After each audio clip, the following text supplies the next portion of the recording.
کربلا کے میدان میں جناب عباس کی شہادت کے بعد جب امام حسین خالی مشکیزہ و علم لیے خیام کی طرف بڑھے، دور سے بی بی سکینہ نے علم کو دیکھا، بچوں سے کہنے لگی، میں نے نہ کہا تھا کہ میرا چچا عباس آئے گا، بچوں کے لیے پانی لائے گا، میرا بھائی اصغر پیاسا نہیں رہے گا۔ بس جیسے جیسے علم قریب آتا رہا بی بی سکینہ خوش ہوتی گئی۔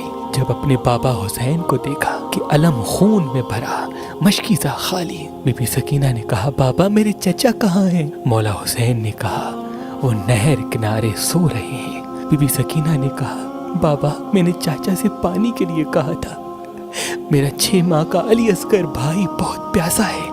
بس اتنا کہنا تھا، امام حسین علیہ السلام بی بی سکینہ کو لے کے ایک خالی خیمے میں آئے، زمین پہ ہاتھ رکھا، جیسے ہی امام وقت نے ہاتھ ہٹایا اس جگہ سے پانی ابلنے لگا۔ پانی کو دیکھ کے بی بی سکینہ خوش ہوئی۔ مولا حسین نے سکینہ کے چہرے پہ تبسم دیکھا اور فرمایا، اے سکینہ خیمے کے باہر کی طرف دیکھ۔ بس بی بی سکینہ نے جیسے ہی باہر دیکھا، کیا دیکھے، لاکھوں لوگ ہیں جو پیاسے شدت سے بی بی سکینہ کو دیکھ رہے ہیں۔ بی بی سکینہ نے کہا، بابا یہ کون ہیں؟ امام حسین نے کہا، یہ سب ہمارے نانا کی امت ہے، اگر آج تم نے اور اصغر نے پانی پی لیا تو روز محشر یہ سب حوض کوثر سے محروم ہو جائیں گے۔ بس اتنا کہنا تھا تو بی بی سکینہ سلام اللہ علیہا نے فرمایا، بابا اگر ہمارے پیاسے رہنے سے ہمارے نانا کی امت حوض کوثر سے محروم نہیں ہوگی تو آج کے بعد میں آپ سے پانی کبھی نہیں مانگوں گی۔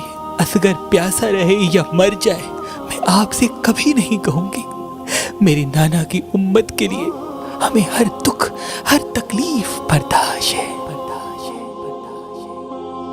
سلام ہو محمد و آل محمد پر، جنہوں نے سب کچھ قربان کر کے اللہ کا دین اسلام بچایا۔